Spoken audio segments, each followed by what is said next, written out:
Աշխատողների հետ կապված ամեն ինչ կանենք, որպեսզի աշխատողների իրավունքները պատշաճ ձևով պաշտպանվեն։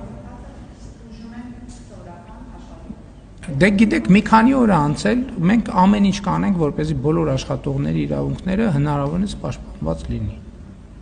Çünki այդ մարդկանց շահերը չենք անտեսի։ Հաջորդ հարցը Սիրիկ։ Ինչ։ Շատ Արադ ցեմենտի հետ կապված է, այսինքն ինչ։ Հիմա Արադ ցեմենտի հետ կապված process կա։ Ես ասել եմ, որ ընդ որում դա ես ոչ թե քաղաքական հայտարարություն եմ արել, որից հետո դա եղել է, այլ քննությունը դա ցույց է տվել, գրություն ազդակ է եկել կառավարությանը, որից հետո ես ասել եմ։ Ես Արադ ցեմենտի աշխատողներին էլ խորհուրդ եմ տալիս եւ խնդրում եմ, որովհետեւ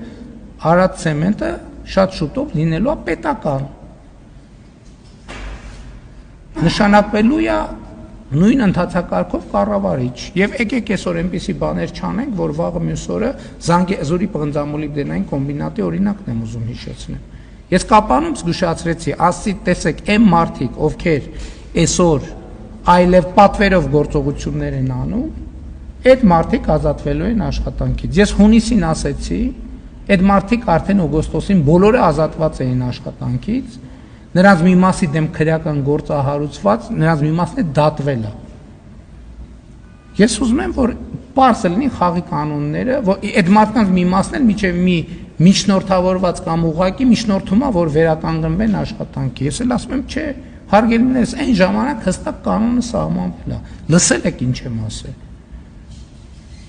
Ես չեմ կարող, որովհետև այդ ասած այդ թվում ժողովրդի առաջ ստանձնած պարտավորություն է, ես չեմ կարող դրանից նահանջել։ Հիմա նույնը խնդրում եմ Արադ ցեմենտի հարգելի աշխատողներին չմտնել դաշտեր, որ հետո տարիներով անընդհատ այս նույն ցիկլի մեջ մտնենք, նրանք ովքեր կանեն այդ կարգի գործողություններ, այսինքն, չգիտեմ, մարդկանց վրա ճնշում կգործադրեն եւ այլն, փորձելով նրանց մղել գործողությունների, ազատվելու են աշխատանքից։ Այո, սպառնում եմ ըստ էության։